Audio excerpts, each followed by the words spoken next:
Alright, fight fans, it's finally official. Dricus du Plessis will defend his middleweight title against none other than Khamzat Chimaev. The long-awaited showdown is locked in for UFC 3 Inawan this August at the United Center in Chicago. And this one is going to be wild. Now, on paper, a lot of people are already calling it for Chimaev.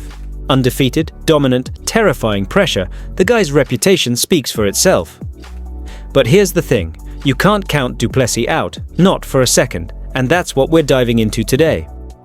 How does this fight actually play out? What are the keys to victory? And most importantly, who really has the edge when the cage door shuts? You're watching Knock On, the home for all things MMA, fight breakdowns, and the stories you need to know. Make sure to subscribe, so you don't miss a thing. Let's get into it. Now, both of these guys bring something unique to the table. Starting with du Plessis, ever since he entered the UFC in 2020, he's been on a serious tear. Coming out of South Africa, he's built a style that's wild, unorthodox, and just plain hard to figure out. But don't let that awkwardness fool you. It's calculated chaos. He's knocked out top-level guys, submitted others, and showed he can hang with the best of them in all areas. Just look at the names he's beaten on the way to the title. Derek Brunson, Darren Till, Robert Whittaker. And then there was that war with Sean Strickland. 5 hard rounds where du Plessis didn't just survive. He outworked, outlasted, and outsmarted one of the grittiest guys in the division. That performance alone proved he's not just a pressure fighter. He's adaptable. He evolves mid-fight. And that unpredictability is what makes him so dangerous. But across from him is Khamzat Chimaev. Still undefeated at 14-0, and still one of the most feared forces in MMA today, he burst onto the scene, smashing through opponents with relentless wrestling and freakish pressure. He ran through names like Gerald Meerschaert, Li Jingliang, and more recently, even Robert Whittaker and Kamaru Usman, making it look easy. Now that he's at middleweight full-time, he looks even more dangerous. No more brutal weight cuts. No more draining himself to make 170. We're seeing the best version of Chimaev. But if there's one question people still ask, it's about his gas tank. We've seen glimpses of him slowing down when dragged into deep waters. Against a guy like du Plessis, who thrives in chaos, keeps pushing, and never really fades, that could be a real concern.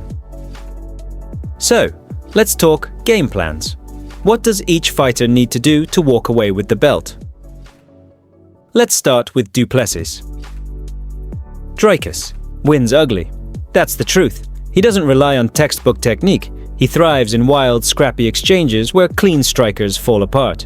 His movement is awkward, his strikes are hard to read, and he brings a kind of chaotic rhythm that completely throws people off.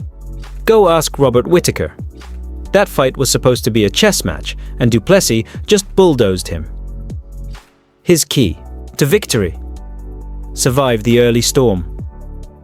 Chimaev is at his most dangerous in the first round. He explodes out of the gate, closes distance, clinches, and tries to drag you to the mat immediately. If Dricus can stuff those takedowns, scramble back to his feet, and keep Chimaev working harder than he wants to, then the fight starts tipping in his favor. Cardio is a massive factor here. Du Plessis showed against Strickland that he can go 5 hard rounds without slowing down. If he can force Chimaev into a pace he's uncomfortable with, especially in the later rounds, it becomes his fight. On the feet, du Plessis doesn't have to outstrike Chimaev technically. He just needs to land the kinds of shots that make him second-guess the takedown. Elbows in close, kicks to the body, sharp hooks off the break. Anything that disrupts Khamzat's rhythm and forces hesitation.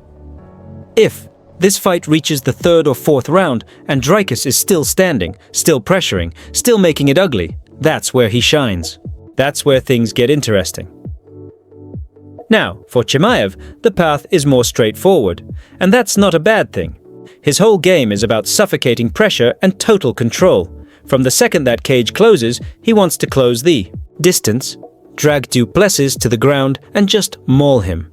His best performances come when he doesn't give his opponents a second to think. That's what he did to Kevin Holland. That's what he nearly did to Usman. If he can get on top early, flatten Dricus out, and start raining down damage, he might not even need a second round, and even if he doesn't get the finish, one dominant. round where Dricus spends 5 minutes defending, that's a serious momentum swing.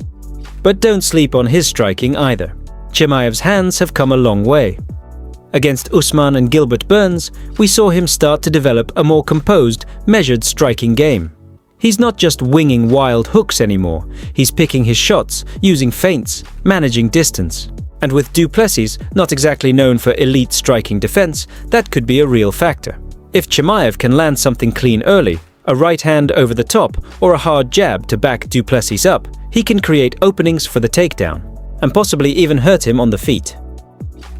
The big thing for Chimaev is control. Not just wrestling control, but pace control. He can't let Du Plessis turn this into a scrappy back-and-forth war. If he starts trading wildly or gets drawn into clinch brawls, he's playing Dricus's game. In short, Chimaev has to get two. Work early, dominate position, and break Dricus before the fight gets messy. The longer it goes, the more it favors the champ.